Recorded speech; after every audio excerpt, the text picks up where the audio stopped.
High সবাইকে। এটা আমাদের এই কাইনেম্যাটিক্সের ওয়ান ডাইমেনশনাল মোশনের থার্ড লেকচার। এর আগে আমাদের দুটো লেকচার চলে এসছে এবং এছাড়াও ক্লাস 11-এর ম্যাথের ওপর লিমিটেড চ্যাপ্টার আগের দিন চলে এসছে এবং এছাড়াও ক্লাস 12-এর ডিটারমিনেন্ট এবং ম্যাট্রিক্সের ওপর ভিডিও চলে এসছে এবং ফিজিক্সের মধ্যে ক্লাস 12-এর ইলেকট্রোস্ট্যাটিক্সের ওপর একটা লেকচার চলে এসছে এবং আরও লেকচার আসবে। এবার আজকে তাহলে আমরা থার্ড লেকচারে শুরু করছি কাইনেম্যাটিক্সের, এবং আজকে আমরা পড়বো মোশন বা গতি কি। আমাদের ফার্স্ট লেকচারেই আমরা পড়েছিলাম যে স্থিতি গতি কাকে বলে। আজকে এই গতির ভাগ নিয়ে আমরা কথা বলবো। তাহলে আজকের এই লেকচার শুরু করি। এবং এই লেকচারটি শুরু করার আগে তোমাদের সবাইকে একটা কথা বলে রাখি যে আমাদের ডেসক্রিপশন বক্সে আমরা আমাদের হোয়াটসঅ্যাপ গ্রুপে লিঙ্ক দিয়ে রেখেছি এবং সেখানে তোমরা জয়েন হতে পারো এবং সেখানে জয়েন হয়ে তোমরা তোমাদের মতো কোশ্চেন দিতে পারো এবং তার উপর আলাদা আলাদা করে নিউমেরিক্যালস ভিডিও আর ডাউট ক্লিয়ারিং ভিডিও আসবে। এবং আজকের ভিডিওটা তাহলে শুরু করছি। আমরা আজকে পড়বো গতি কী জিনিস, মানে গতির কয় ভাগ। গতি কী জিনিস আমরা আগেই পড়েছি। স্থিতি কী জিনিস, গতি কী জিনিস। স্থিতি হলো কী জিনিস, যে যখন কোনো বস্তু সময়ের সাপেক্ষে অবস্থান পরিবর্তন করে না, সময়ের সাপেক্ষে অবস্থান পরিবর্তন না করলে আমরা সেটাকে বলি স্থিতিতে আছে সেই বস্তুটা। কিন্তু যখন সেই বস্তুটা সময়ের সাপেক্ষে অবস্থান পরিবর্তন করে তখন কি বলি আমরা গতিতে আছে। স্বাভাবিক ব্যাপার এটা। এবার তাহলে আমরা আজকে পড়বো গতির কয় ভাগ, কয় প্রকার। গতি হলো দুই প্রকার। একটা হচ্ছে চলন গতি বা ট্রান্সলেশনাল মোশন, আর একটা হচ্ছে ঘূর্ণন গতি বা রোটেশনাল মোশন। এবার এই গতিগুলো কি সেটা নিয়ে আমরা এখন আজকে পড়বো। এবার চলন গতি কী জিনিস। চলন গতিও নিশ্চয়ই সেই গতির সূত্র তো মানবেই যে সময়ের সাথে সাথে সে অবস্থান পরিবর্তন করবেই, কারণ গতির ভাগের অন্তর্গত যেহেতু। এবার তাহলে চলন গতি কী জিনিস। যখন কোনো গতিশীল বস্তু একই সরল রেখা বরাবর চলে সেই গতিকে আমরা বলে থাকি চলন গতি। অর্থাৎ তার গতির অভিমুখ একই থাকে, তার গতির অভিমুখ পরিবর্তন হয় না। যেমন ধরা যাক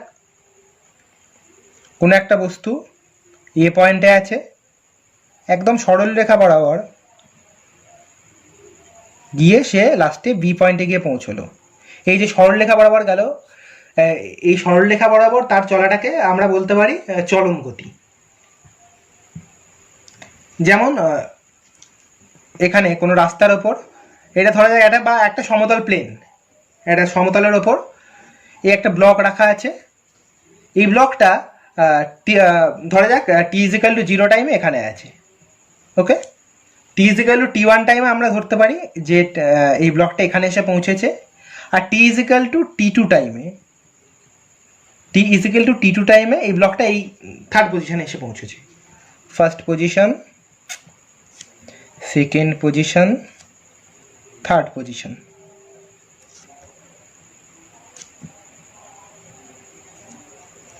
আমরা একটু কি বলা যায় চলন গতি কী জিনিস, যে যখন কোনো বস্তুর মানে কোনো গতিশীল বস্তু তার দিক পরিবর্তন করে না, তার গতির অভিমুখ সর্বদা একই দিকে থাকে, সেই গতিকে আমরা চলন গতি বলে থাকি, যখন সেই গতিটা একই সরলরেখা বরাবর হয়, তাই তো। এবার তার মানে কি, একটা ব্লক, মানে এটা ব্লকটা কোনো একটা সমতলের উপর দিয়ে যাচ্ছে এবং একটা সরল রৈখিক পথে চলছে। মানে এখানে থাকলে এইভাবে সে একদম একটা সরল রৈখিক পথে এরকম করে এগোচ্ছে। ধরা যাক এটা হচ্ছে একটা প্লেন আর এটা হচ্ছে আমার এটা একটা ধরা যায় একটা ব্লক ধরছি, এবার সে সরল রৈখিক পথে এগোচ্ছে এরকম করে। এই যে গতিটা হচ্ছে একদম সরল রৈখিক পথে, সেটাকে আমরা বলতে পারি ট্রান্সলেশনাল মোশন বা চলন গতি। এবার চলন গতির বৈশিষ্ট্য কি। চলন গতির বৈশিষ্ট্য বলতে আমরা একটা বৈশিষ্ট্য বলতে পারি যে চলন গতির অভিমুখ সর্বদা, গতির অভিমুখ সর্বদা একই দিকে হয়, মানে একই সরলরেখা বরাবর হয়। অর্থাৎ তার অন্তর্গত প্রতিটি বিন্দুরও অভিমুখ অপরিবর্তিতই থাকবে। কারণ ধরা যাক এই পেনটাকে ব্লক বা এই পেনটা ডাউন করে চলছে ধরা যাক, তার মানে কি একটা সরলরেখা বরাবর চলছে। এখানে হয়তো আমার হাতটা হয়তো একটু বেঁকে যাচ্ছে, কিন্তু সরলরেখা বরাবর চলছে। এবার তাহলে পেনটা সরলরেখা বরাবর চলছে মানে আমরা কি বলতে পারি যে পেনের প্রত্যেকটা বিন্দুও সরলরেখা বরাবর চলছে। কারণ এরকম করে পেনটা চলছে মানে তো প্রত্যেকটা বিন্দু সরলরেখা বরাবরই নিশ্চয়ই যাবে। তার মানে এই ব্লকটা যদি সরলরেখা বরাবর চলে আমরা বলতে পারি তার মানে এই ব্লকের প্রত্যেকটা বিন্দু কিন্তু সরলরেখা বরাবর চলছে। এটা হচ্ছে একটা বৈশিষ্ট্য। আর চলন গতির ক্ষেত্রে কিছু জিনিস বলতে পারি আমরা, যে ধরা যাক এই ব্লকের এটা হচ্ছে ফার্স্ট পজিশনে A1 পয়েন্ট আর এটা B1 পয়েন্ট। ওকে, মানে A পয়েন্ট আর B পয়েন্ট, এটা হচ্ছে A পয়েন্ট আর এটা হচ্ছে B পয়েন্ট, কিন্তু এটা ফার্স্ট পজিশন বলে আমি এটাকে A1 লিখছি, A1 পয়েন্টে আছে। আর সে আর ধরা যাক টি ইজিক্যাল টু T1 টাইমে সে এ পয়েন্ট আর বি পয়েন্ট এইখানে রইল, A2 পজিশন আর B2 পজিশনে রইল, ওকে। আর টি ইজিক্যাল টু T2 টাইমে ধরা যাক এটা A3 পজিশনে রইল আর এটা B3 পজিশনে রইল, ওকে।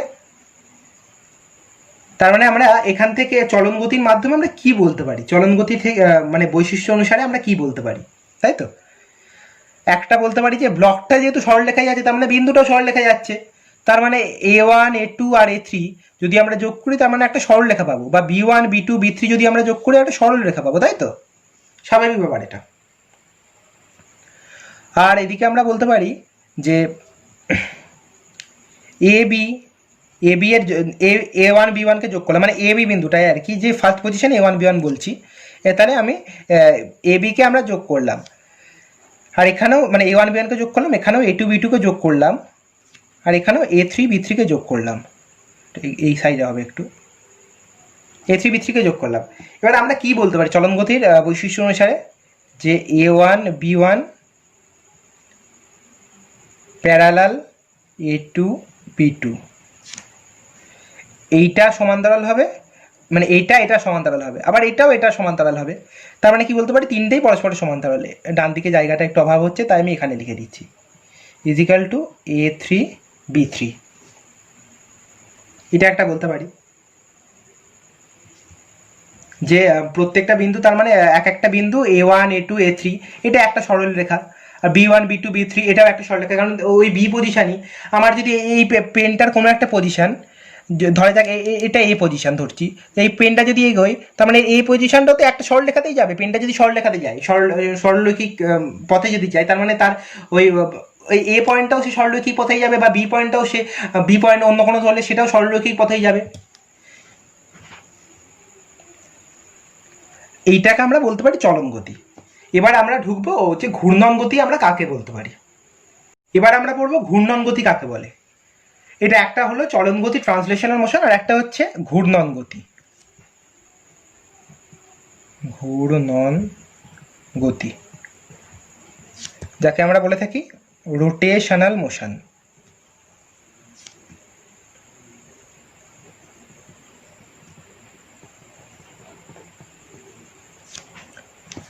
তাহলে আমরা ঘূর্ণন গতি কাকে বলতে পারি।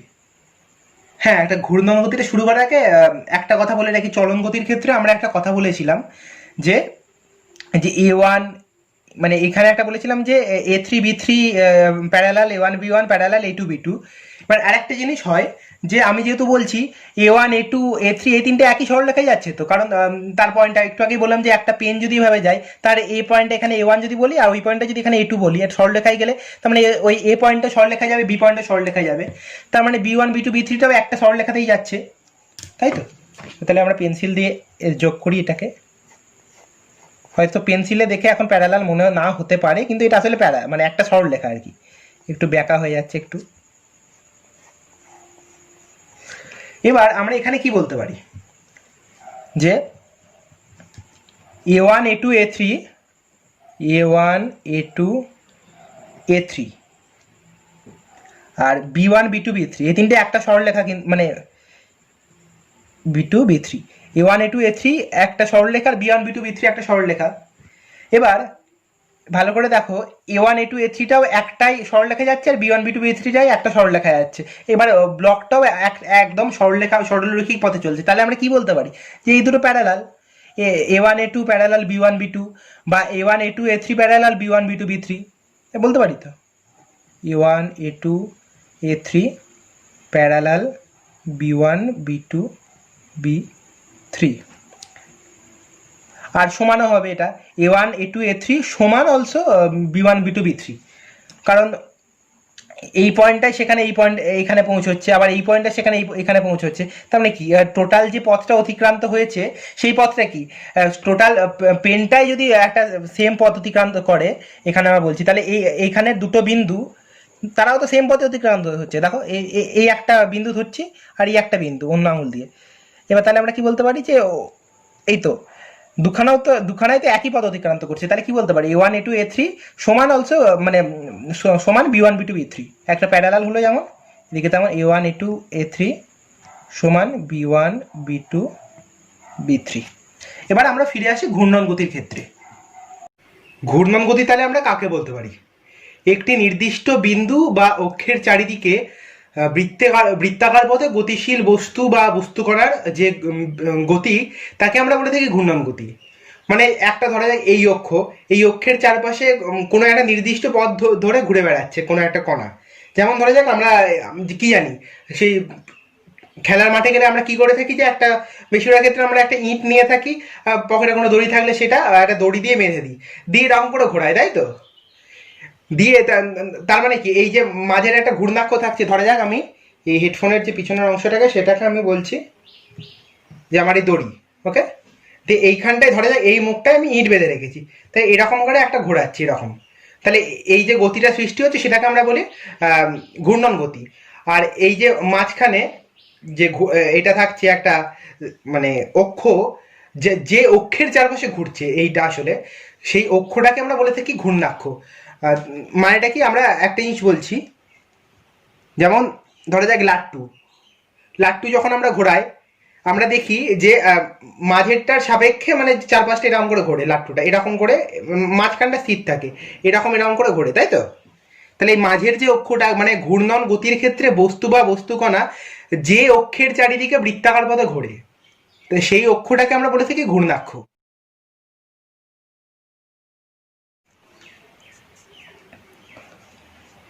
এবার ঘূর্ণন গতি তার মানে এরকম হতে পারে, আমি ধরছি এটা এটা একটা অক্ষ ধরে রাখছি আমি, এটা একটা অক্ষ এরকম লম্ব, এবার এইটা লম্বালম্বি খাতা ভেদ করে যাচ্ছে বা নিচ থেকে খাতার উপরে আসছে এরকম ব্যাপার। তো এই অক্ষটাকে কেন্দ্র করে কোনো বস্তু ঘুরছে এইদিকে বরাবর, এরকম করে এইদিক বরাবর এরকম যে ঘুরছে, এই যে গতিটা, এইটাকে আমরা বলতে পারি ঘূর্ণন গতি। আর এই যে যে অক্ষের চারপাশে ঘুরছে সেই অক্ষটাকে আমরা বলে থাকি ঘূর্ণাক্ষ। লাট্টুর গতিটাকে আমরা ঘূর্ণন গতি বলতে পারি। আর যে মানে লাট্টুটায় ঘোরান, ধরা যাক এটাই লাট্টু, এইদিকে ঘুরছে এরকম করে ঘুরছে পুরো জিনিসটা, এবার দিয়ে তাহলে মাঝের যে অক্ষটা চারপাশে ঘুরছে সেই অক্ষটাকে আমরা বলে থাকি, যে কাল্পনিক অক্ষটা চারপাশে ঘুরছে সেই সেটাকে আমরা বলে থাকি যে ঘূর্ণাক্ষ আসলে। এবার ঘূর্ণন গতির আমরা বৈশিষ্ট্য কি বলতে পারি, তাই তো?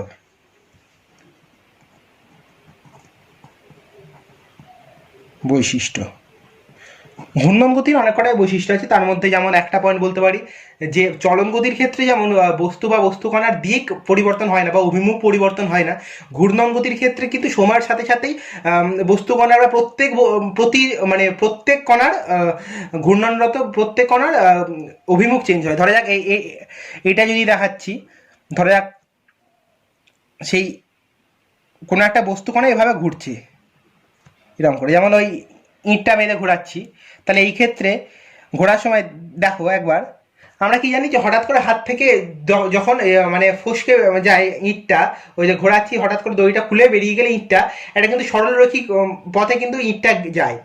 তাহলে কি, ধরা যাক এরকম করে জায়গায় ইঁটটা মানে দড়ি আলগা হয়ে বেরিয়ে গেছে ইঁটটা, তাহলে কি এরকম জায়গায় বেরিয়ে যাবে। এবার এইটা কি, এইটা কি বরাবর, স্পর্শক বরাবর বেরোয়, এইখান দিয়ে যদি লুজ হয়ে বেরিয়ে যায় তাহলে এরকম স্পর্শক বরাবর। তার মানে কি, এটাই হচ্ছে অভিমুখ, প্রত্যেকটি বস্তুকণার অভিমুখ।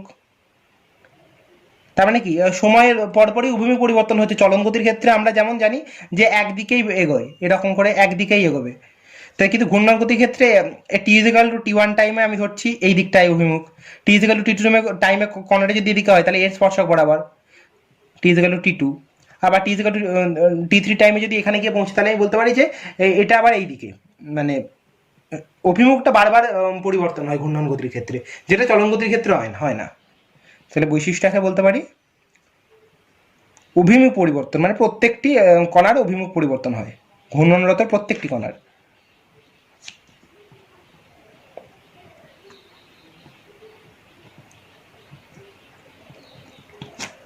আর ঘূর্ণন গতির ক্ষেত্রে আর একটা কি বলতে পারি, যে বিশুদ্ধ ঘূর্ণন গতি যেটা, সেই ক্ষেত্রে ঘূর্ণাক্ষটি সবসময় স্থির থাকে, মানে একটা নির্দিষ্ট থাকে, অপরিবর্তিত থাকে।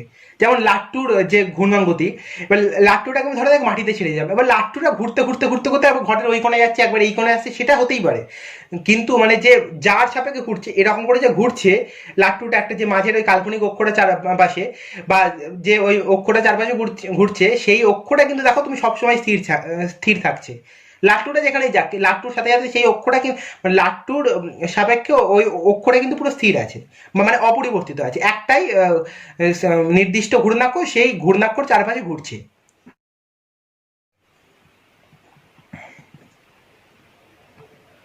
ঘূর্ণাক্ষ অপরিবর্তিত।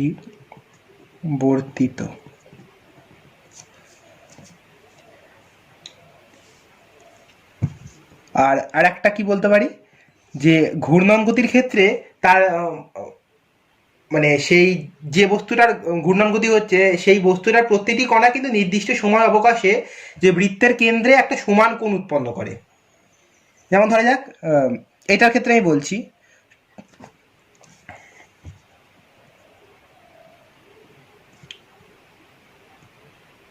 প্রথম এটা ধরা যাক টি ইজ ইকাল টু জিরোতে এইখানে ছিল, ওকে, আর টি ইজ ইকাল টু জিরোতে এখানে ছিল, টি ইজ ইকাল টু টি ওয়ানে এখানে টি প্রাইম, এখানে টি ওয়ান ধরেছি, টি ইজ ইকাল টু টি প্রাইমে এখানে এসছে বা টি ড্যাশে এখানে এসছে। ধরা যাক এই অ্যাঙ্গেলটা যেটা করছে সেটা হচ্ছে থিটা। আবার এখানে টি ইজ ইকাল টু মানে আরও টি ড্যাশ সময় পর, মানে টি ইজ ইকাল টু যখন টু টি প্রাইম, সেই সময় কিন্তু এইখানটায়, তাহলে এটাও কিন্তু মানে নির্দিষ্ট সময় অবকাশ হচ্ছে। এখানে সময়ের অবকাশ কত হচ্ছে, এখানে টি প্রাইম হচ্ছে, এখানেও কিন্তু টু টি প্রাইম মাইনাস টি প্রাইম, তাহলে কত হচ্ছে টি প্রাইম, তাহলে এখানেও অ্যাঙ্গেলটা করবে কিন্তু থিটাই করবে। এটাই হচ্ছে ঘূর্ণন গতির বৈশিষ্ট্য। এরপর আমরা আমরা কি বলতে পারি, আর একটা গতি হতে পারে, আমরা কি বললাম তাহলে চলন গতি আর ঘূর্ণন গতি কি পড়লাম। এবার আরও একরকম গতি হতে পারে, সেটাকে বলা মিশ্র গতি। মিশ্র গতি কাকে বলতে পারি, মিশ্র গতি আমরা তাকেই বলি যখন কোনো গতিশীল বস্তুর যে গতিটা যখন একসাথে চলন এবং ঘূর্ণন গতি একসাথে যদি ঘটে, তাহলে সেই গতিশীল বস্তুর যে গতি, সেই বস্তুর গতিকে আমরা মিশ্র গতি বলতে পারি। যেমন ধরো যে গাড়ির চাকা, একটা পড়লাম আমরা হচ্ছে চলন গতি, একটা ঘূর্ণন গতি, এবার আমরা পড়ছি মিশ্র গতি। মিশ্র গতি ঠিক আলাদা করে কোনো ভাগ নয়, এটা হচ্ছে চলন আর ঘূর্ণনের মিশ্রণ যেটা।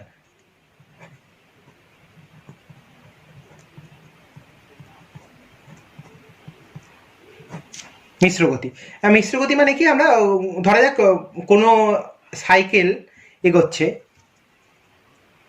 বা কোনো চার চাকা গাড়ি এগোচ্ছে, আমি ধরছি এটাকে চার চাকা, একটু কল্পনা করে নিও, চার চাকা হয়নি যদি ওভাবে, ধরা যাক এটা একটা চার চাকা,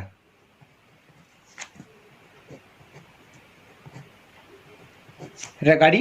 এবার এটা এগোচ্ছে, এই এই এই অভিমুখে এগোচ্ছে গাড়িটা। এবার ধরা যায় এটা এই অভিমুখে সরলরেখী পথেই কিন্তু ধরা যায় গাড়িটা এগোচ্ছে, তাহলে সেই ক্ষেত্রে আমরা কি বলতে পারি, এই যে চাকাটাও তার মানে এগোচ্ছে, তাই তো। এবার তাহলে চাকাটার যে ঘূর্ণন গতি হচ্ছে, মানে চাকাটার যে গতি হচ্ছে এই এভাবে, তাহলে সেই গতিটাকে আমরা ঘূর্ণন গতি বলতে পারি। এই চাকার মধ্যখানে যে যে ঘূর্ণাক্ষরকে কেন্দ্র করে মানে তার চারপাশে সেই চাকার ঘূর্ণন গতি সম্পন্ন হচ্ছে। এখানেও এই চাকারও তাই, যে এই মধ্য যে ঘূর্ণাক্ষটাকে কেন্দ্র করে তার গতি সম্পন্ন হচ্ছে, তাহলে এখানে একটা হচ্ছে ঘূর্ণন গতি। আবার এই ঘূর্ণন গতির ফলে আবার কিন্তু এই চাকাটা আবার সামনের দিকে এগোচ্ছে, এই অভিমুখে এগোচ্ছে, তাহলে চাকার আবার চলন গতি হচ্ছে বলতে পারি। তাহলে এই যে চলন গতি আর ঘূর্ণন গতি একসাথে ঘটছে, একে আমরা বলে থাকি মিশ্র গতি। এবার আমরা তাহলে গতির ভাগ কি কি, কয় প্রকার, কি হয়, সব কিছু পড়লাম। এবার হামেশা একটা কোশ্চেন আসে যে পরম স্থিতি আর পরম গতি কি জিনিস।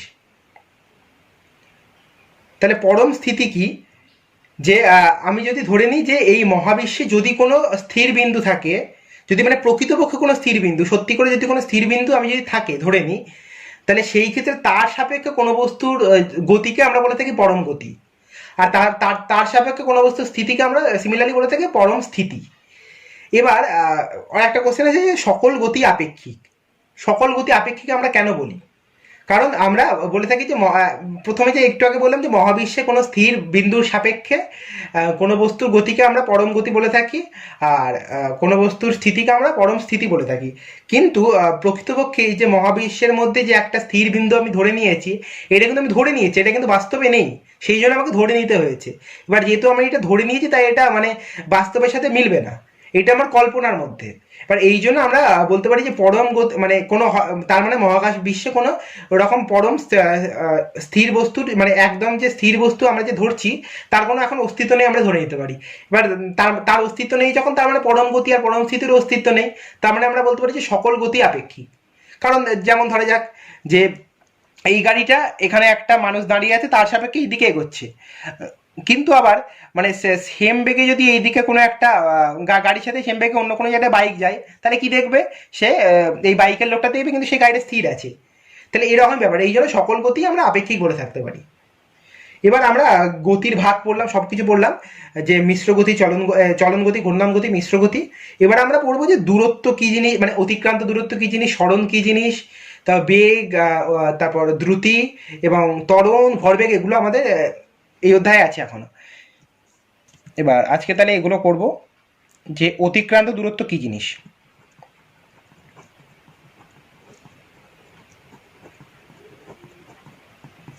অতিক্রান্ত দূরত্ব, এটাকে আমরা বলে থাকি ইংরেজিতে ডিস্টেন্স। তো অতিক্রান্ত দূরত্ব কি জিনিস? ধরা যাক যে একটা বস্তু এ বিন্দুতে প্রথমে ছিল, সেখান থেকে পরে বি বিন্দুতে গেল, ওকে, বা বি বিন্দু থেকে পরে লাস্টে গেল সি বিন্দুতে।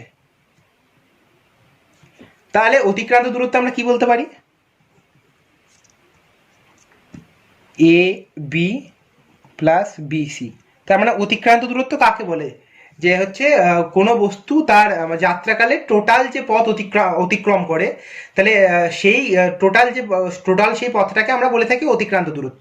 তাহলে এ পয়েন্ট থেকে বি পয়েন্টে গিয়ে সি পয়েন্টে গেল, তার মানে কি অতিক্রান্ত দূরত্ব কিন্তু এতটা প্লাস এতটা, টোটাল মানে যে পথে ও সি পর্যন্ত গেছে টোটাল সেই পথটাই হচ্ছে তার অতিক্রান্ত দূরত্ব। আর এবার সরণ কাকে বলি?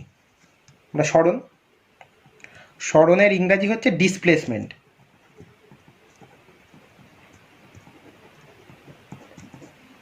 সরণ আমরা বলে থাকি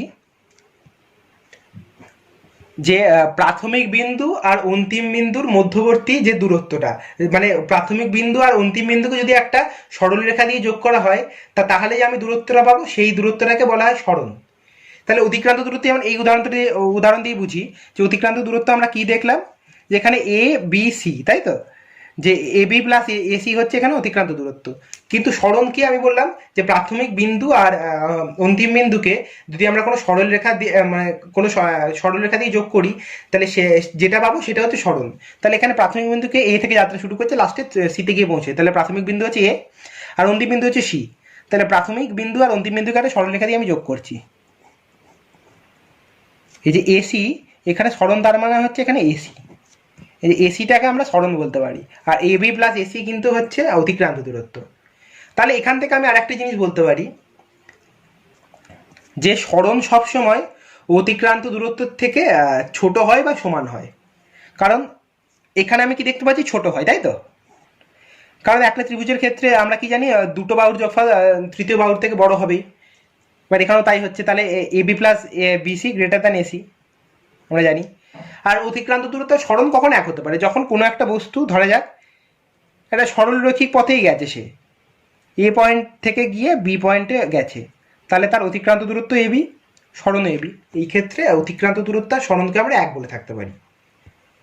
আর একটা উদাহরণ নিই আমরা সরণের জন্য, সরণ বা অতিক্রান্ত দূরত্বকে আলাদা আলাদা করে বোঝানোর জন্য। ধরা যাক কোনো একটা বৃত্ত, মানে বৃত্ত বলছি, সরি, এখানে একটা বিন্দু আছে পি পয়েন্টে। এবার অর্ধবৃত্তাকার পথে গিয়ে সে পৌঁছলো কিউ পয়েন্টে। এটা অর্ধবৃত্তাকার পথ কিন্তু, হ্যাঁ, একটু বুঝে নিও এটা। এটা অর্ধবৃত্তাকার পথে সে গিয়ে পৌঁছলো কিউ পয়েন্টে। তাহলে কি বলতে পারি আমরা, যে অতিক্রান্ত দূরত্ব কোনটা? এই টোটাল পয়েন্টটা, এই টোটালটাকে আমরা বলে থাকি যে অতিক্রান্ত দূরত্ব। আর সরণ কি? পি আর কিউ বিন্দুর সংযোজক সরলরেখা, যেটা এইটা, তার মানে যেটা এই যে পি কিউ যে সরলরেখাটা পাচ্ছি সেটাকে আমরা বলতে পারি যে সরণ। মানে এই অর্ধবৃত্তের ক্ষেত্রে এই যে মানে ব্যাসটা এই সরণ, আর এই যে অর্ধ পরিধি যেটা, এই অর্ধ পরিধিটা টোটালটা হচ্ছে এখানে হচ্ছে অতিক্রান্ত দূরত্ব। তাহলে আমি ধরা যাক আমি বললাম এটা আমি ধরা যাক বললাম যে আর, এই অর্ধবৃত্তের একটা ব্যাসার্ধকে আমি আর ধরছি, তাহলে এটাও আর।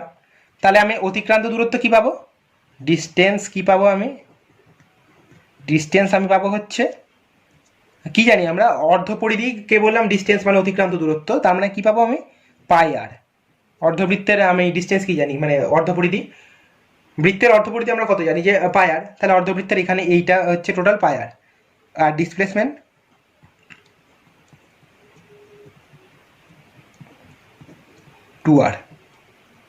টু আর পাচ্ছি, কারণ এখানে এটা হচ্ছে ব্যাস বলে দিয়েছিলাম।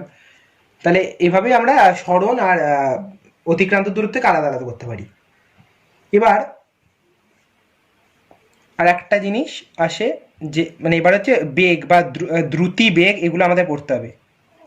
দ্রুতি হচ্ছে আমরা স্পিড বলতে পারি দ্রুতিকে, দ্রুতি হচ্ছে স্পিড।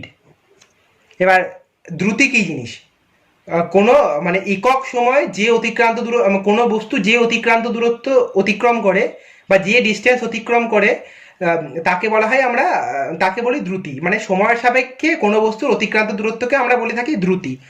তা আমরা ধরা যাক, আমি এই একটা উদাহরণ দিয়ে আমি বোঝাচ্ছি যে এই পি কিউ বিন্দুটা, ধরা যাক যে এটা টি টাইম পর এই বস্তুটা টি টাইমে এই পথ দিয়ে গিয়ে কিউ পয়েন্টে গেছে, ঠিক আছে। তাহলে দ্রুতি আমরা কি বলতে পারি যে ডিস্টেন্স বাই টাইম। তাহলে এই ক্ষেত্রে আমরা সেম পাচ্ছি যে এইটার জন্য আমরা কি পাচ্ছি, distance by time, pi R by T. ধরা যাক আমি টি টাইমে গেছে, পাই আর বাই টি। আর ডিসপ্লেসমেন্ট মানে সরি এবার হচ্ছে বেগ, বেগ কি জিনিস, ভেলোসিটি। ভেলোসিটি আমরা কাকে বলতে পারি, ভেলোসিটি হচ্ছে ডিসপ্লেসমেন্ট বাই টাইম, মানে সময়ের সাপেক্ষে কোনো বস্তুর সরণের হার যেটা, তাকে আমরা বলে থাকি বেগ। সরণ বাই সময় লিখেছি, সরণ বাই সময়। তাহলে আমরা কি লিখতে পারি এখানে, টু আর বাই টি, টি সময়ে গেছে, তাহলে সরণও তো মানে সরণের ক্ষেত্রে আমি ধরতে গেলে আমার টি টাইমটাই ধরতে হবে আমাকে, তাহলে অতএব টু আর বাই টি। এবার সরণ আর অতিক্রান্ত দূরত্বের মধ্যে একটা পার্থক্য আছে। অতিক্রান্ত দূরত্ব কি, আমরা একটা স্কেলার রাশি, কিন্তু সরণ কি একটা ভেক্টর রাশি। এবার সরণের তার মানে ভেক্টর রাশি আমরা কি জানি যে ভেক্টর রাশি, স্কেলার রাশি আর ভেক্টর রাশির মধ্যে পার্থক্য আমরা কি ক্লাস 10-এ পড়েছিলাম। স্কেলার রাশি মানে হচ্ছে যার শুধুমাত্র মান আছে, কিন্তু ভেক্টর রাশি কি জিনিস, যার মান এবং দিক দুটোই আছে, তাকে আমরা বলতে পারি ভেক্টর রাশি, তাই তো।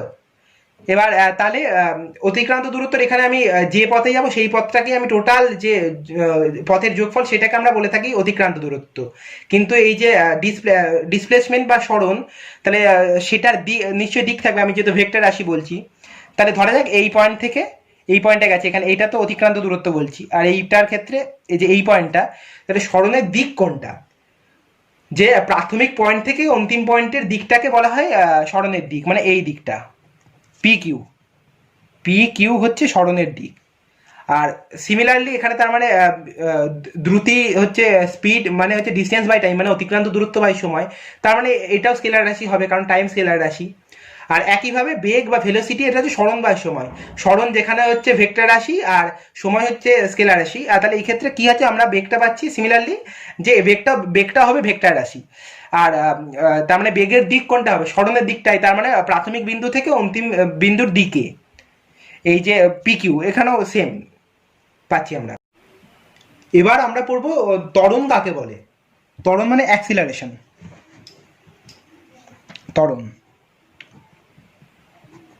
ত্বরণ কাকে বলে, অ্যাক্সিলারেশন। অ্যাক্সিলারেশন কি জিনিস, ত্বরণ কি জিনিস, সময়ের সাপেক্ষে কোনো বস্তুর বেগ বৃদ্ধির হারকে আমরা অ্যাক্সিলারেশন বলে থাকি। কোনো অসমবেগে গতিশীল কোনো বস্তু যদি সময়ের সাপেক্ষে তার বেগ বৃদ্ধি ঘটে, তার সেই বেগ বৃদ্ধির হারকে আমরা বলে থাকি ত্বরণ বা অ্যাক্সিলারেশন। সময়ের সাপেক্ষে বেগ বৃদ্ধির হার, একে আমরা ত্বরণ বলে থাকি। এবার ত্বরণের দিক কি, এই আলোচ্য সময়ের মধ্যে যেই দিকে বেগটা বৃদ্ধি পাচ্ছে আর কি, ধরা যাক এখানে V equal to v1 equal to, ধরা যাক আমি ভি ধরছি, এখানে জাস্ট টি ইজিক্যাল টু কোনো একটা টাইমে, টি টাইমে ধরা যাক, এখানে আমি 2t টাইমে ধরছি, এখানে বস্তুটা যখন পৌঁছেছে তখন তার বেগ মানে v2 হয়ে গেছে 3v, তার মানে তার ভেলোসিটি কিন্তু অনেকটা বেড়ে গেছে, অসমবেগে গতিশীল বস্তু, তার মানে তার বেগ বৃদ্ধির হার কোন দিকে ঘটছে, বেগ বৃদ্ধির হারটা কোন দিকে ঘটছে, যেদিকে বেগ বৃদ্ধি কোন দিকে ঘটছে, এই দিকে, তার মানে কি ত্বরণের দিকও কি, ত্বরণটাও কিন্তু একটা মানে ভেক্টর রাশি, এবার তাহলে ত্বরণের দিকটা কি এইদিকে, বেগ বৃদ্ধির হার, তো এইদিকে আমরা বেগকে ভেক্টর রাশি বলতে পারছি, এবার সেই জন্য ত্বরণ ভেক্টর রাশি এবং তার দিক হচ্ছে এই বেগ বৃদ্ধির দিকে। আর একটা জিনিস আছে কি, যে এটা ত্বরণ হচ্ছে যে সময়ের সাপেক্ষে বেগ বৃদ্ধির হারকে আমরা ত্বরণ বলতে পারি। আর আরেকটি জিনিস হচ্ছে মন্দন, একে অনেক সময় ঋণাত্মক ত্বরণও বলা হয়। কেন? তার কারণ হচ্ছে মন্দন আমরা কাকে বলে থাকি, ত্বরণ যেমন বলি সময়ের সাপেক্ষে কোনো বস্তুর বেগ বৃদ্ধির হারকে আমরা ত্বরণ বলে থাকি, তেমনি আমরা মন্দন বলে থাকি সময়ের সাপেক্ষে কোনো বস্তুর বেগ হ্রাসের হার, বেগ হ্রাসের হার, সময়ের সাপেক্ষে বেগ হ্রাসের হার, ওকে, এই সরি হ্রাসের হার, হ্রাস হয়ে গেছে, তো একে আমরা মন্দন বলে থাকি। এটাকে অনেক সময় ঋণাত্মক ত্বরণও বলা হয়, ঋণাত্মক ত্বরণ, নেগেটিভ ত্বরণ লিখছি এখন। এবার আর একটা জিনিস আমাদের আছে যে ভরবেগ কি, ভরবেগ, ভর এবং বেগের সমন্বয়ে কোনো বস্তুর মধ্যে যে গতীয় ধর্মের সৃষ্টি হয় সেই ধর্মকে আমরা বলে থাকি ভরবেগ। ভর এবং বেগের মানে সম্মিলিত মানে সমন্বয়ে এইটা ধর্মটা কোনো বস্তুর মধ্যে তৈরি হয়। এবার ভরবেগ আমরা মেজার করি কিভাবে, ভরবেগ মানে হচ্ছে আমরা লিখতে পারি ভর ইন্টু বেগ, সেই বস্তুটার ভর ইন্টু বেগ। এবার ভর আমরা কি জানি, এটা স্কেলার রাশি, আর বেগ কি জানি, ভেক্টর রাশি। তাহলে অতএব কি বলতে পারি যে স্কেলার ইন্টু ভেক্টর, এক্ষেত্রে তার মানে ভরবেগও তার মানে নিশ্চিতভাবে ভেক্টর রাশি হবে, তার মানে ভরবেগও একটা ভেক্টর রাশি। এবার আমরা একটু একক নিয়ে কথাবার্তা বলি। আমরা প্রথমে যেমন বলেছিলাম অতিক্রান্ত দূরত্বের একক আমরা কি জানি যে মিটার,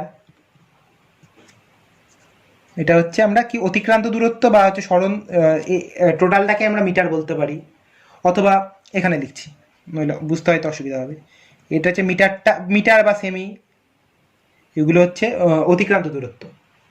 আর তারপর হচ্ছে সিমিলারলি এখানে তারপর বলেছিলাম যে বেগ বা দ্রুতি, তারও তো একক একই হবে, কারণ অতিক্রান্ত দূরত্ব বাই সময় বা ওইদিকে বেগ বা সরণ বাই সময়, তার মানে কি এখানে সেমি পার সেকেন্ড বা মিটার পার সেকেন্ড। আর সিমিলারলি এখানে ত্বরণও তাই, যে সেমি পার সেকেন্ড স্কোয়ার বা মিটার পার সেকেন্ড স্কোয়ার, মন্দনও তাই। আর ভরবেগ কি, ভরবেগ হচ্ছে ভরের কি হয়, ভর হচ্ছে গ্রাম হতে পারে সিজিএসে, তাহলে কি হবে গ্রাম ইন্টু বেগ কি হয়, গ্রাম ইন্টু সেমি পার সেকেন্ড। আর এটা কি আর একটা হতে পারে KG into metre per second, কারণ ভরের জন্য আমরা গ্রামটা পাচ্ছি আর বেগের জন্য আমরা এখান থেকে পেয়ে যাচ্ছি যে সেমি পার সেকেন্ড বা মিটার পার সেকেন্ড যেটা। এবার আর একটা কোশ্চেন পরীক্ষাতে অনেক সময় আসে, যে বোর্ডের পরীক্ষায় আসে, যে ত্বরণ বা মন্দনের ক্ষেত্রে আমরা মানে মন্দনের এককে আমরা প্রতি সেকেন্ড কথাটা আমরা এখানে দুবার ব্যবহার করি, যে ত্বরণের এককে সেকেন্ড স্কোয়ার, আমরা কি বললাম cm per second square or metre per second square, তাই তো, এই যে second square per second square, প্রতি সেকেন্ড কথাটা আমরা দুবার ব্যবহার করছি, আমরা সেকেন্ড স্কোয়ার যেহেতু পার সেকেন্ড আর পার সেকেন্ড দুবার ব্যবহার করছি, পার সেকেন্ড স্কোয়ার, এইটা আমরা কেন ব্যবহার করি, ত্বরণের ক্ষেত্রে আমরা প্রতি সেকেন্ড কথাটা কেন দুবার আসে,